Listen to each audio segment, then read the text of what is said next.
on. We have a full humbucker in the bridge right here, and then we have a single coil hum canceling pickup underneath the neck, just like on that as well. So it's 2/3 the expression system. And what happens is in the first position, we've got these three knobs where we have volume, bass, and treble. And one of the cool things about those particular knobs is that you can add to or subtract from. Okay. What I mean by that is if I want to go a little less bass, when I'm in the detent position, which is the neutral or flat position, I can actually pull some bass out. Normally on a tone knob on an electric guitar, it's either muffled up to clean, right? So you can actually pull some out or also add to. Okay. Same thing with treble. Brighten it up. You can dull it down. And those tone knobs work for all of the pickup configurations I'm going to go through. The volume, what's neat about that is in the detent position, it's your regular line level. But what you have is, for those of you that play electric guitar, you have a 6 decibel boost. So if you're driving the front end of a tube amp, which, you know, Chuck was talking about earlier, the tube amps is a great sound. When you drive the front end a little bit harder, a little more gain, you get a little more compression, you get a little more distortion, a little more overdrive. So you just get a little more tone out of it. So you have that little kind of built-in boost as well. So that's the three knobs, and that's that simple. There's tiny little holes there. It's not ripping the guitar out to put in a big block of electronics and whatnot.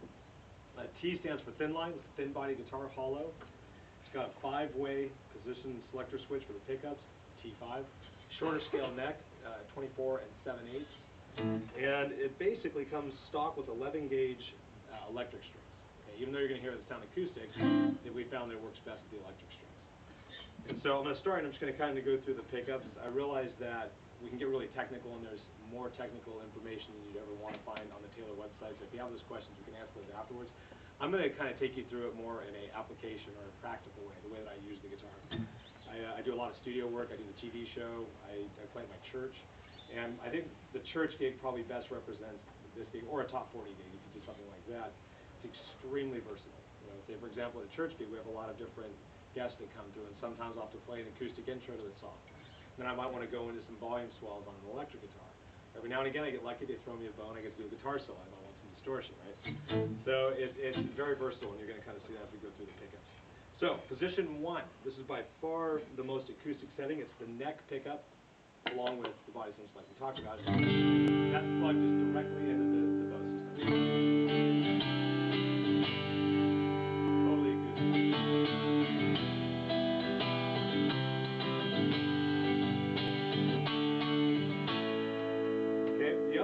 Cool about it is because it's got a light gauge string, an 11 gauge electric string on it, shorter scale neck, still easy to play. Something I cannot do on an acoustic guitar is full bends on the 3rd string on the 7th fret. You could do serious guitar solos that sound like you're tearing it up on an acoustic. I have wimpy electric guitar player hands, I'll be honest with you. I don't play a whole lot of acoustic. I spend the majority of my time playing T5 or full electric. And so when I try to play acoustic, after 20 minutes I'm spent. So on this I can play obviously a lot longer, but it sounds like you're doing, you know, these full solos on an acoustic guitar. So that part's pretty cool. As I go back one position, now I'm just going to switch over to this little PV amplifier. Now I'm going to an electric guitar amplifier, and all of a sudden you're going to find we're in electric land, right? And what's happening now is I'm going back to just the neck pickup. And what I do a lot of times on the neck pickup is I'll actually pump a little bit of the high end. And anywhere that I might use, say, a Stratocaster, and I can say Stratocaster and Gibson, again, those are reference points. It's a little more scoop, a little bit brighter. A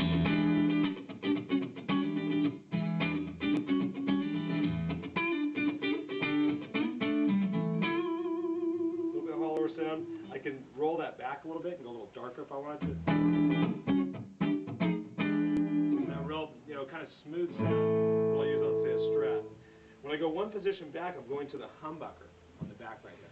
And this is where I might use a Les Paul in the treble position, if I'm playing maybe open arpeggiated chords. Kind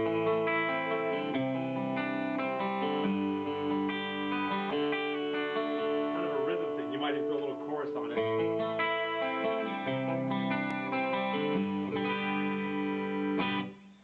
And it's great for the rhythm. Cuts really well in a band mix. It's not too low end, so it's not competing with the bass, the kick drum, any of that stuff. It just kind of cuts through a little bit. Go back to the 4th position. We've got the neck pickup and the bridge pickup running in what's called parallel, because they're running both out to the 3 amps at the same time.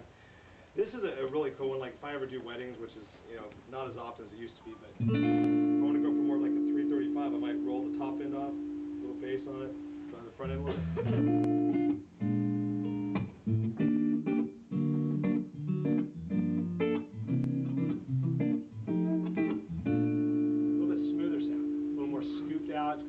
low end to it, and got the more scooped mids. If I go to the bridge, this is the same two pickups now running in series, meaning one's running through the other one. And this gives us back a little bit of those mids with that same lower fidelity.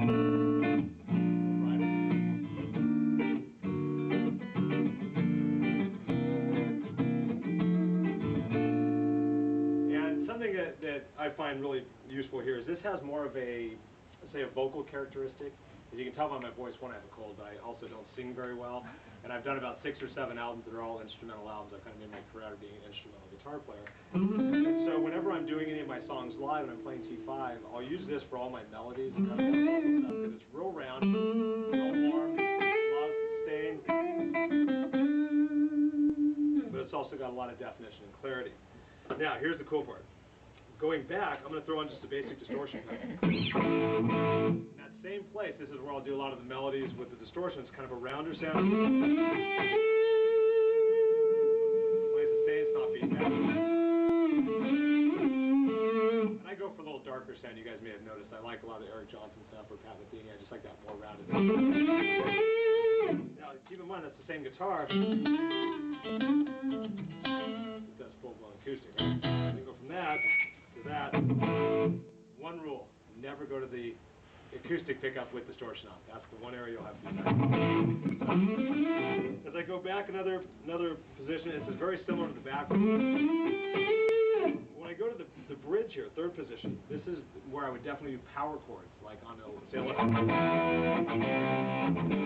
kind of rhythm stuff. I mean, you're not going to play a Pantera or Metallica cover band with this, but pretty much short of that, any kind of rock, classic rock, funk, blues, you're going to pull it off.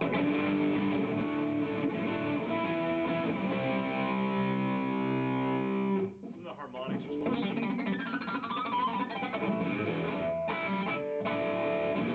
Tons of harmonics, and again,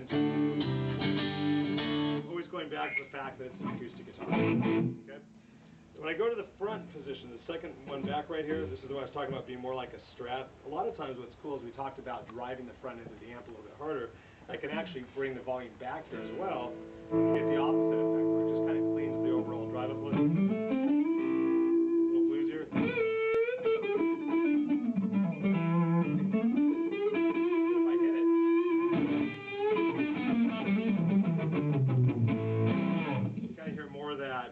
Kind of hollowed out Strat type tone. So the point I'm trying to make, I guess, is that it's very much an acoustic guitar, it's very much an electric guitar. It covers a wide variety of styles and things of that nature. Now, back to the cool story stuff. I was playing down in Austin, Texas a couple of years ago for a NAMM show for Taylor, and it was not too long after I got my first T5.